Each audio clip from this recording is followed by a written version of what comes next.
deadline editor. So it's again the exact same category, except it's the edit. So probably it's the photojournalist that edited it. This most likely. Is the rule is someone specifically supposed? Is the editor specifically not supposed to have shot it, or does that not matter? No. The new rules for the editing is I don't care who shoots it. Okay. We're just judging the editing. So I'm saying is you might have someone who did shoot it or did not shoot it. They're all one now. Got it.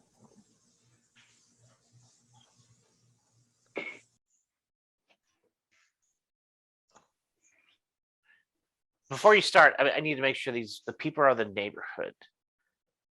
Okay, go ahead. What defines a neighborhood? The scenery, the crimes, or the people? This story explains that feeling in one neighborhood from one man's perspective.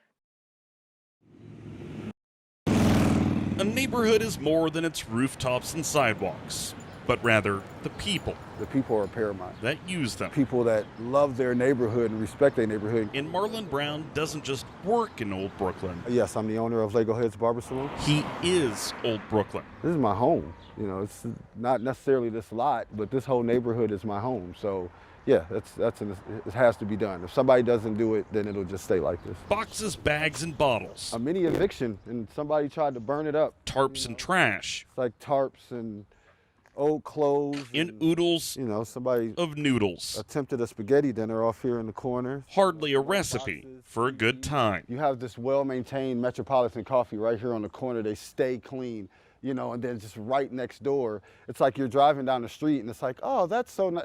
Oh, God, what's that? No one knows when it started or by whom, but it's clear that it was a launching pad for a fireworks display. The property owners, the American Drew Society, say it sickened and surprised them too. It's more of a morale thing than anything else. And it vowed, once it kind of became the hot topic, to get it cleaned up. On social media already, it's just like, okay, we got to do something about this. And quickly. I don't think it brings the neighborhood down per se, because it's a great neighborhood. It'll always be a great neighborhood because it's got the people are who make the neighborhood.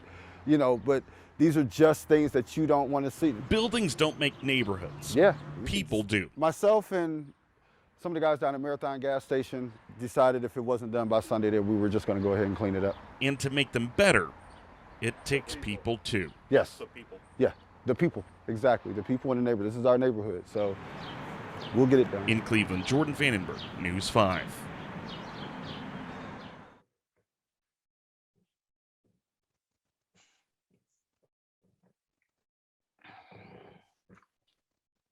A family gets a welcome surprise after they are injured by a house explosion next door. How are your stitches? How are you feeling?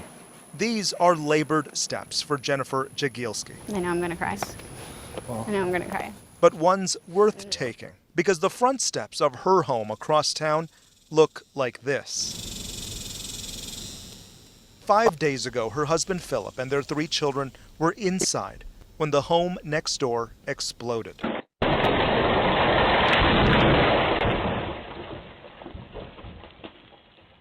I could see sky and our ceiling, like the inside of the ceiling.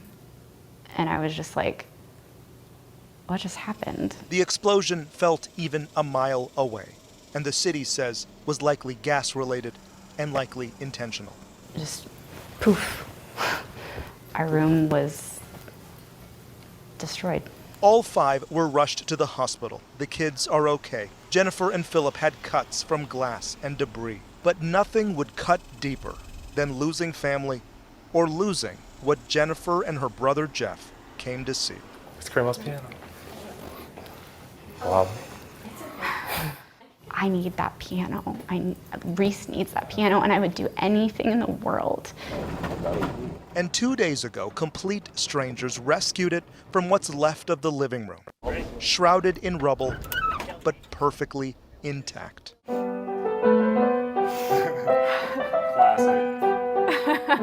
This was their grandmother's. Music was healing for her. It will again. Our grandma was a very special woman. Help heal a family traumatized. We are both going to need music more than ever. Losing most everything gives bigger meaning to the things worth saving. I felt like home. The Jagielskis are thankful for people they know and don't know. I wish I could thank every single person of helping my family recover. Yeah. Philip is still in the hospital. Today ends on a good note. There will be many more labored steps, but healing can now start. In Plano, I'm Jobin Paniker.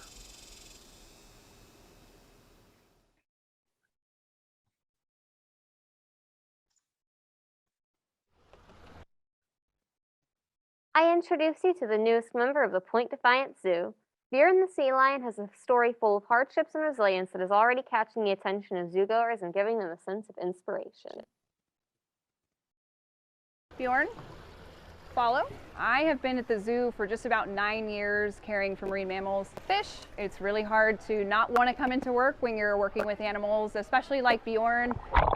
He is our new sea lion. He actually came to us from a rehabilitation facility. He moves a little slower than the other sea lions. Attaboy. He kind of has to kind of get the lay of the land. He can't see anything. Follow. He's quite the survivor. He, gunshot wound to the head, shark bite. We go a little farther. He had pellets that had gone through his skull because somebody had actually shot him in the head. He can't really see, and he's swimming around like he can see, which is amazing. And then that he survived a shark bite, so he just sounds like he wants to live and survive. Yeah, that's his scar back there on the back of him. To where a shark got him, and he got away. Do you see it? He's been through probably more in his 10-year lifespan than I've been through in my 30-plus years of life. Good job, big guy. Right now, in this time of COVID particularly, where we've all been so depressed, and now you hear this really wonderful story about resiliency and being able to overcome obstacles. And I think, he's a beacon of hope for all of us. Everyone I've talked to has just been enamored with his story and I think uplifted. Good, nice job, buddy. Even when things are tough, he's not angry. Almost there, I promise. He's just living his life and the best that he can. So I think it's a very good lesson for us. If bad things happen, we just get up and we work with what we have. All right, Bjorn. All done.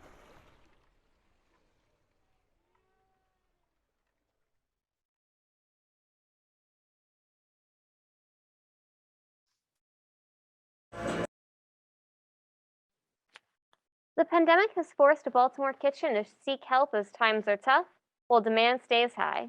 Customers rally to chip in together with a little bit of manual labor. For Well-Crafted Kitchen, it's a race against time. It's absolutely a big undertaking. 6 weeks to wash, cut, Only have a certain amount of storage. and prep Comes almost mechanic at a point. thousands of pounds of tomatoes. 3,000 on site, but we're going to try to do over 10,000 pounds this year.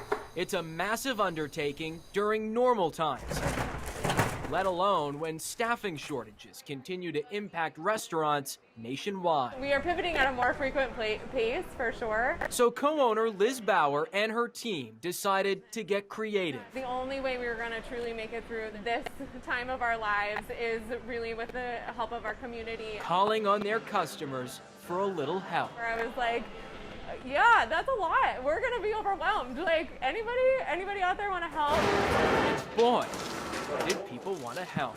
We got like a couple of emails back, and then we got more emails back, and then she put it in the newsletter the next week, and soon we had 50 volunteers that were ready to sign up, asking to go. Volunteers helping to fill in the gaps for this small business 30-40 pounds of tomatoes right here. during their busiest time of the year. What it allowed us to do is we're not going to hire someone and then lay them off in 6 weeks. We're not going to burn out our team.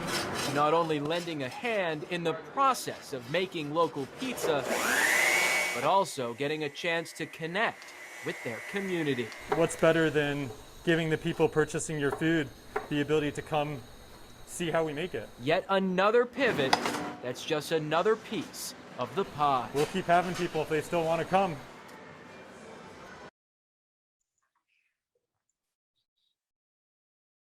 No.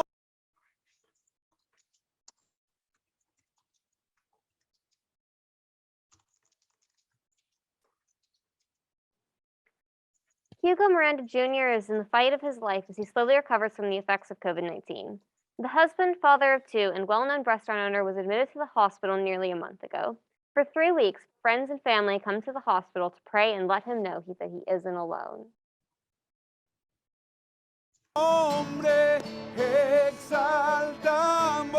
Whether it is sung or said, a prayer is a conversation. We have faith. And on Wednesday, just before sunset, It just really moves you. this father hopes to reach a hospital room at Methodist in Richardson. I don't want it, nobody. I cry and every night. I don't want this for anybody, he says. I cry every night. Even through double masks, a guard, and broken English, this father's pain is clear as the light that shines from Hugo Miranda's hospital room. I mean, we would like to be up there with him. That light is everything. A light of hope for us, for the family. Hugo Miranda is in the fight of his life, fighting COVID for nearly a month. And he's a really big part of our family. A husband, a father of 2 children, a restaurant owner, and today, the source for prayer. We love you, Hugo. This is the 3rd time this group has gathered outside Methodist Hospital. All your family is waiting for you. COVID rules keep them from going inside. Hugo's wife, Beatrice, is in the room, sharing in that prayer. We also pray for everyone else that is in this hospital. It is for everyone here within earshot and eyesight, because they feel it works. A feeling that he was going to be okay. And Hugo is making progress because of what's happening on the inside and the outside. You can do it, Hugo. We love you. In Richardson, I'm Jobin Paniker.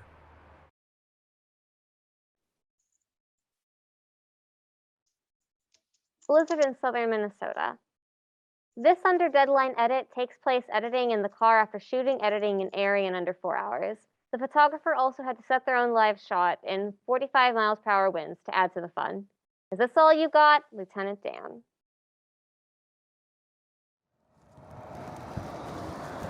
It's been pretty miserable out here. 45 miles per hour usually applies to the cars driving into Marshall. Today, it was an accurate measurement of the wind.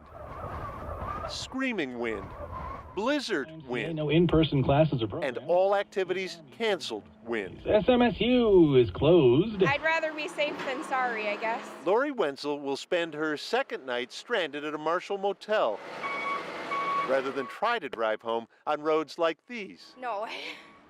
No. The Minnesota State Patrol tweeted a steady stream of drivers who might recommend Lori's decision.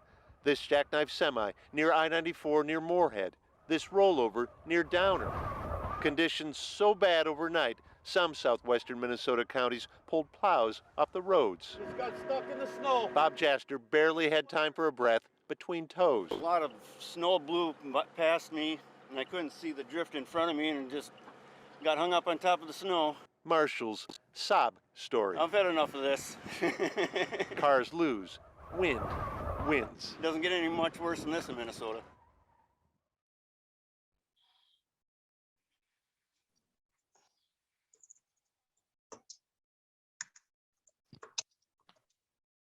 Deadline News editor.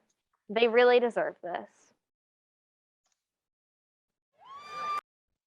For all that the town of Waverly has been through these past few weeks, tonight was a much-needed return to normalcy in a place that, for its football team, Waverly Tigers into tonight's game with a 3-0 record. Was far from normal. Tremendous honor of allowing our team the opportunity to play here at Nissan Stadium. Really, it's just everything is different. Let's go, Tigers! I think it's amazing. After the devastating flooding knocked out Waverly High School's football stadium, the Titans offered up their own home field advantage. I am amazed. I am so happy for our community and our boys. They've worked so hard these last few weeks helping in our community. They really deserve this. It's just hard to ride through town and, see all the houses and businesses destroyed and all the families just, torn apart. It's really heartbreaking. After both the floods and an isolating pandemic, these students would be forgiven if these kinds of typical high school traditions felt a little foreign to them. I think it's an amazing opportunity, you know, it's once in a lifetime. And I'm just so happy we all get to be here and experience it together. But in a stadium that was so new to so many from Waverly. I've lived in Tennessee my whole life and I've never been here. It sure felt good to be back. This is way bigger than just helping us a team. This is God showing his grace. Jason Lamb, News Channel 5.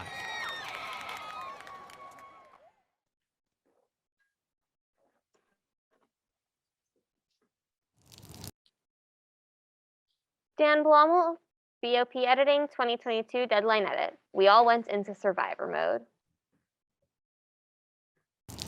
The rain came in like a force of nature. Unfortunately, there's no way of stopping it. Turning small streams into mighty rivers. Even the areas that aren't rivers, they're just all flooded. And left communities like Waverly unrecognizable. It came out of nowhere. Lindsay Daniels says a torrent of water inundated her home in a matter of minutes. It seriously was like somebody had it dammed up and then they just broke the dam. They were stuck in their attic for hours and at one point feared they would have to bust out and swim to safety. A mother with a kid that doesn't know how to swim, it was scary. Similar stories played out across Waverly. Some homes were swept off their foundations. Others went up in smoke. Cars upside down. Homeowners were seen searching through what's salvageable while deputies went door to door to see who made it out alive. This is the worst I've ever seen. I mean, we all went into survival mode. Unfortunately, help from outside the county couldn't rush in as fast as the floodwaters. And it wasn't because they didn't want to get here. It was because they couldn't get here. Trees and high water blocked back roads, while gravel sloughed off from railroad slopes blocking US 70, stopping rescue crews and even ambulances in their tracks. These are our neighbors. By the time Dennis Donaldson arrived with his boat to help, the water rescue crisis was over, but a new one was beginning. I was in law enforcement for several years, so I knew any time that there was something bad happen, there was never any stuff like this. So he and his friends brought some eats and heat. We're giving out hot dogs, hamburgers, drinks. A small touch of kindness. This ain't about me, it's just about serving our fellow man, and it's a godly thing to do. After a force of nature that will leave this community forever changed. What do you get? I mean, it's all ruined. With photojournalist Dan Blommel, Chris Davis, News Channel 5.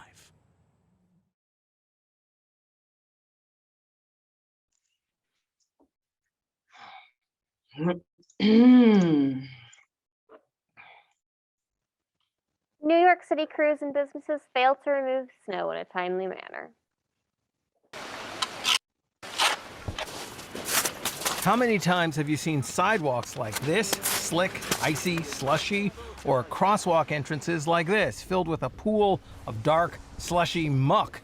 They're not just annoying, they pose a real health risk. As a woman who had to rely on someone else to help her navigate this sidewalk pointed out. Too much snow, you could get hurt. You know? Especially us, older people. It's even worse if you're disabled. Try navigating this using a cane. The city required sidewalks and crosswalks to be cleared by 1 o'clock this afternoon. But this is one of the worst offenders, the unplowed, unshoveled plaza outside the 72nd Street subway stop for the 1, 2, and 3 trains. That's where Suzanne Hebron navigated every step. I said, I can't fall, I can't fall. I had a hip replacement, now I'm recovering. We asked this sanitation department shoveling crew nearby. You see, that's not ours. Ours is crosswalks, fire hydrants, and bus stops. That's us. The MTA says this is a park, so it's the Parks Department's job to clear this out, but the MTA still sent out a crew to clear the plaza. And there was this. A man almost hits a woman accidentally as both slip, trying to navigate a slick stretch of sidewalk. That was in front of a business that we made aware of the problem. Minutes later, they sent out an associate to shovel. Overall, the worst that we saw today were sidewalks and crosswalks that the city's responsible to clear. There was no shoveling here on 161st Street on the sidewalk along one of the busiest routes in the Bronx until we alerted the Parks Department that this location, Railroad Park, had been neglected.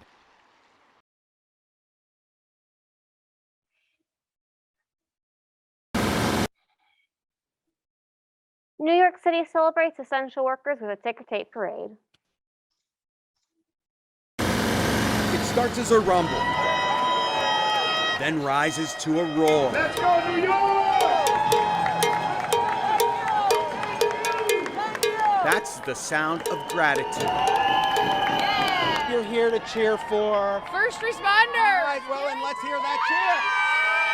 Along this stretch of Broadway in Lower Manhattan, known as the Canyon of Heroes, one person clapping becomes a crowd cheering on champions. I took care of you all year during COVID. We serving our communities, and we're proud. Central Brooklyn, Brownsville, we're here. Let's hear it for the educators, the delivery workers and store crews who keep the city fed. Here's a hand for healthcare workers and nurses. At this parade, everybody's a big deal. It's incredible, the energy, the confetti, it's so much fun. Pharmacists look out for community health every day. This is an important part of healing, too. Are you going back to work later, or what's the rest of the day? Oh, I'm taking the day off. I'm enjoying it. One float carries a 118-year-old subway car. Transit workers and MTA personnel really shine. So many people keep us going in more ways than one. While the air was filled with streamers and celebration, it is also a time to remember those who died. There is a lot of work left to do. I've cried a couple of times on the way here, but we're just really thrilled that it's almost over, and we hope that people get vaccinated so we don't see a second surge. After experiencing so much suffering, this was a chance to feel alive again. Sanitation crews sweep right in, like always. You're gonna have to clean all this up. Exactly, and we're looking forward to it.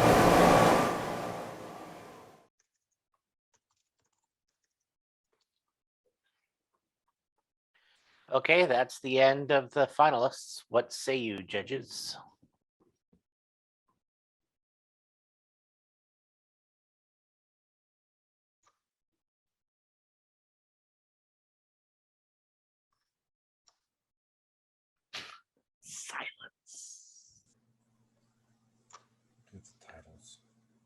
I think the one that was really edited well is the first place one.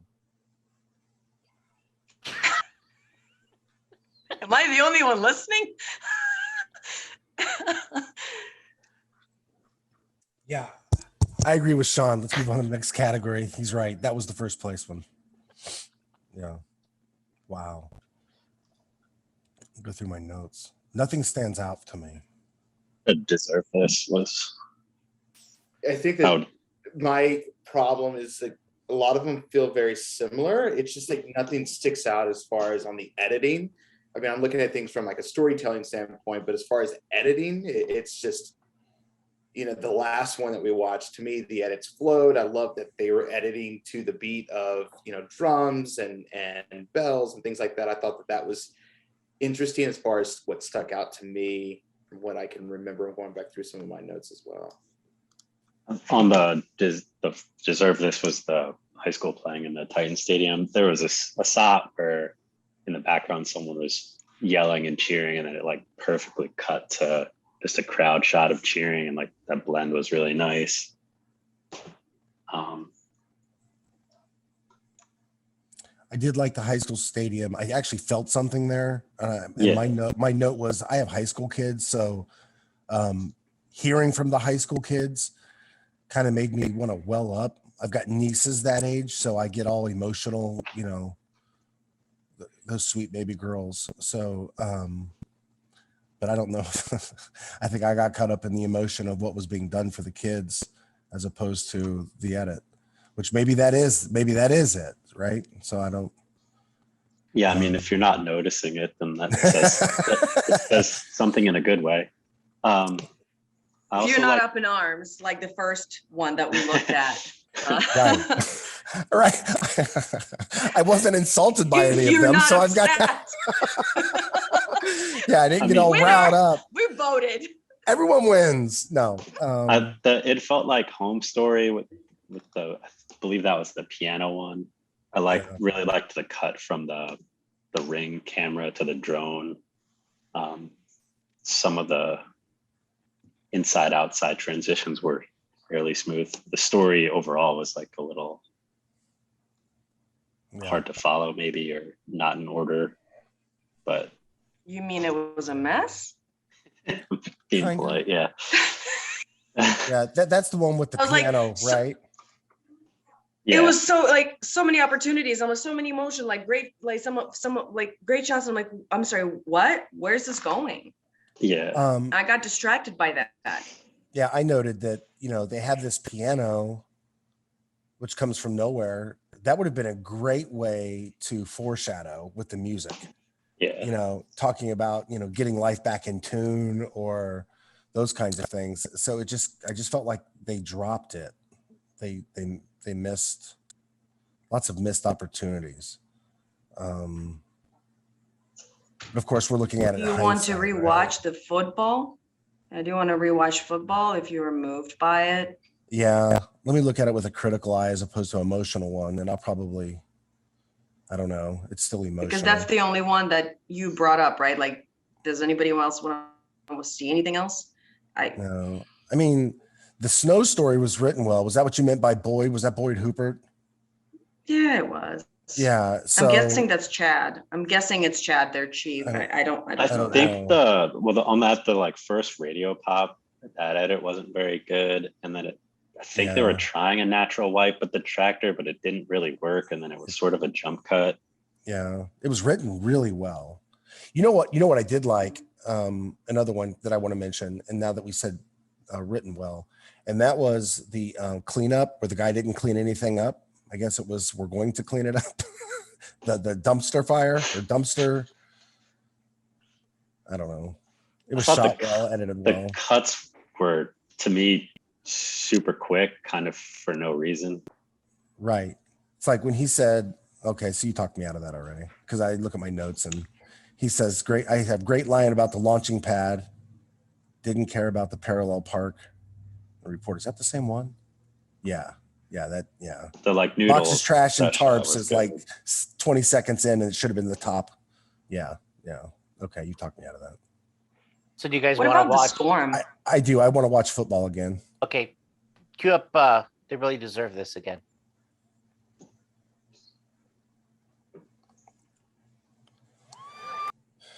For all that the town of Waverly has been through these past few weeks, tonight was a much-needed return to normalcy in a place that, for its football team, Waverly Tigers entered tonight's game with a 3-0 record. Was far from normal. Tremendous honor of allowing our team the opportunity to play here at Nissan Stadium. Really, it's just everything is different. Let's go Tigers! I think it's amazing. After the devastating flooding knocked out Waverly High School's football stadium, the Titans offered up their own home field advantage. I am amazed. I am so happy for our community and our boys. They've worked so hard these last few weeks helping in our community. They really deserve this. It's just hard to ride through town and, see all the houses and businesses destroyed and all the families just, torn apart. It's really heartbreaking. After both the floods and an isolating pandemic, these students would be forgiven if these kinds of typical high school traditions felt a little foreign to them. I think it's an amazing opportunity, it's once in a lifetime, and I'm just so happy we all get to be here and experience it together. But in a stadium that was so new to so many from Waverly. I've lived in Tennessee my whole life and I've never been here. It sure felt good to be back. This is way bigger than just helping us a team. This is God showing his grace. Jason Lamb, News Channel 5.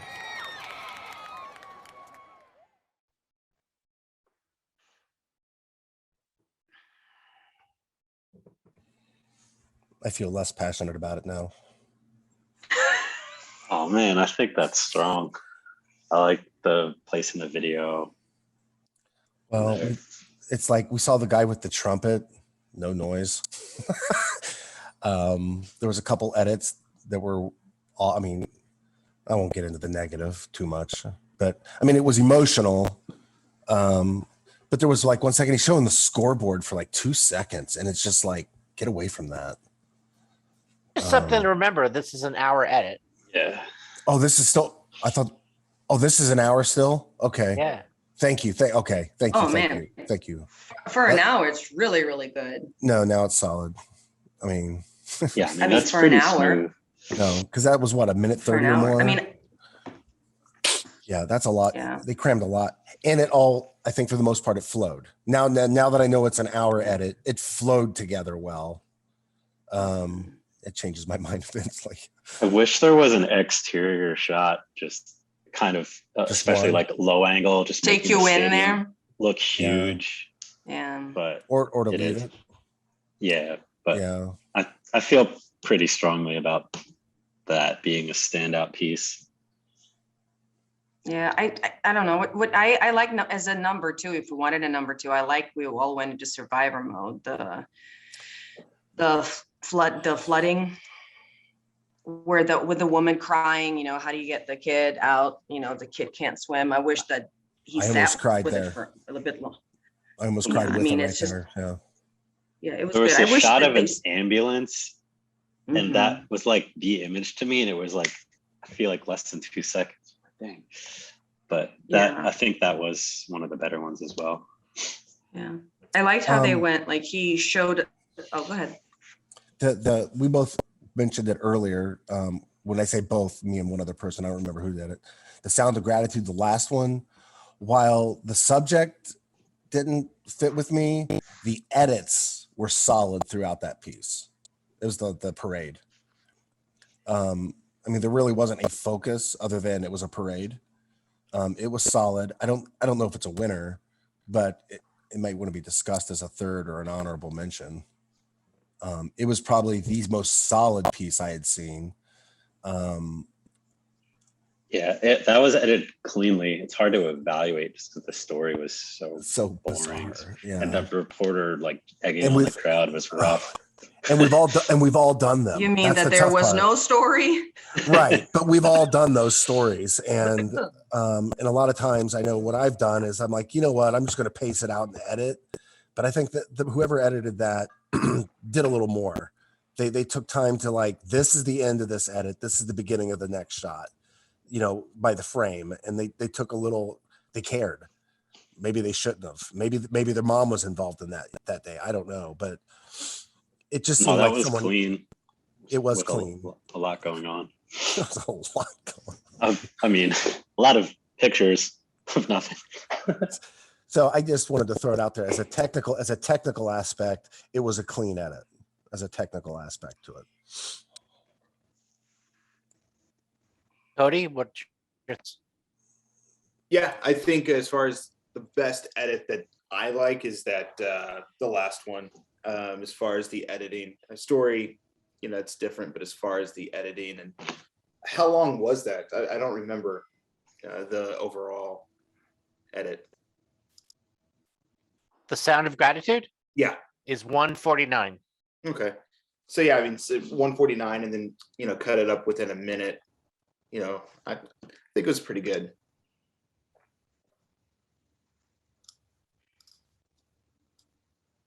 And you like that as a first, or just no peer pressure? Be legit. Just smack me in the face, man. Okay. I mean, I really think that it could be a considered for one of the top. I mean, if I'm looking at the edit standpoint, all these others were very similar. As far as the one that stuck out to me on the editing side was that one. But it's tough because the story, you know, it's just kind of a give and take. I feel like that was probably edited better than the second waiver, the survivor mode. Mm-hmm. But it's just like, well, not as good of a story. Do we have when that was aired? Because to me that parade thing, my guess is that was June or May when it was aired. Do we know that? Does that matter to us? No, we don't know the air date. Okay. Because if it was in October or September of last year, maybe it's tired. But if it's, you know, in May or June, maybe it's not tired, which is tough when judging. So I does don't know. I'm leaning towards the football because in an hour to cover all that and weave a story in, I mean, it's fairly clean, and they were everywhere, and there's lots of reaction shots. I feel like I look at it as a collective, right? I'm not Right. as technical as you guys. So to me, that is the story that deserves our conversation about first place. The last one is as clean as you guys say it is technically. I'm like, it's like 1 minute too long. And anyway, so it's just, it had no characters. It had like, nothing. It had nothing in it. I have to agree with you. There was a story weaved into the football game, and we saw football too. So many times do we see those stories? We see no football. We see no football. It's like a story about music, and we don't hear any music. So I like the football pieces, number one, because it has story, and either the girl or the mom, the heavyset mom or the teenage girl could be the central character, but they both told it well. Yeah, I'm good with that being one.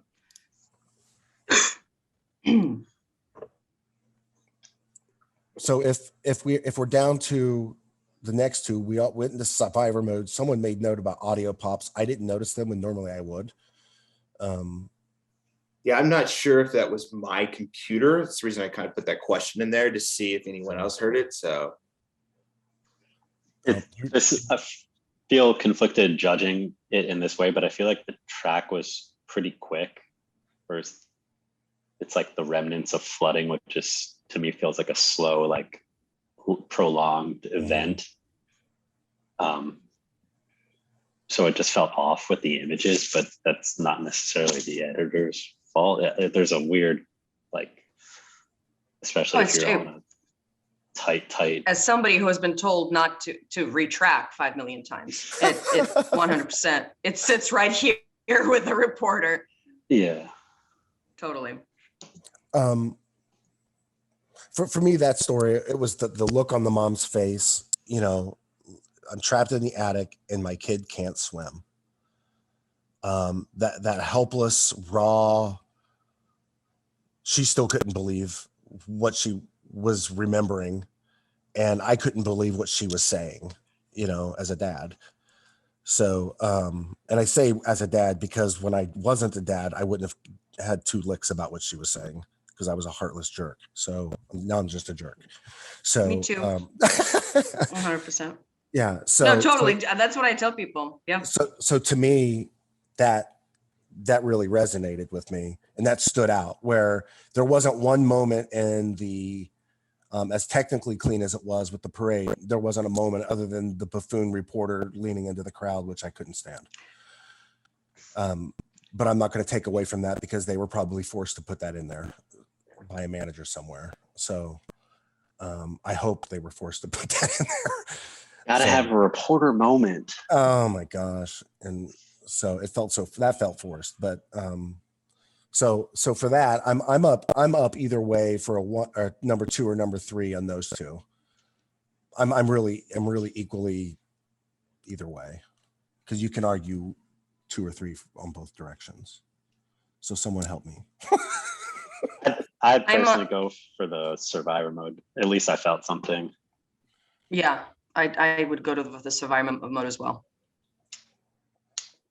Cody? It's just tough, because I'm trying to look at it from the editing standpoint of just like edit. It's so tough, because the storytelling, I love the other one a heck of a lot more. I'm just being pulled into like 2 different areas of the story versus the technical side as well. But I think majority, I think we put which one did you guys just say? The survival mode? Yes. Second, yeah. From the flood. Yeah, I think we That's we put number that 2. second, and then maybe honorable mention the parade.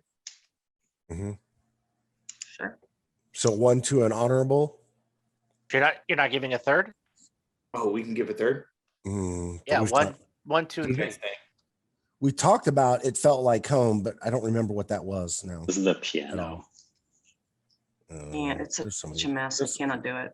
Yeah, There's a lot of you things. guys have spent most of the time talking about just 3 entries.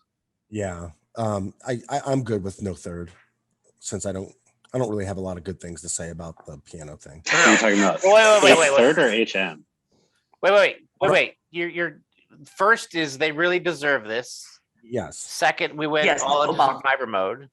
Yes. And third, Yes. the sound of gratitude.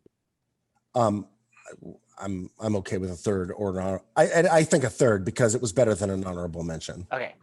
Then we're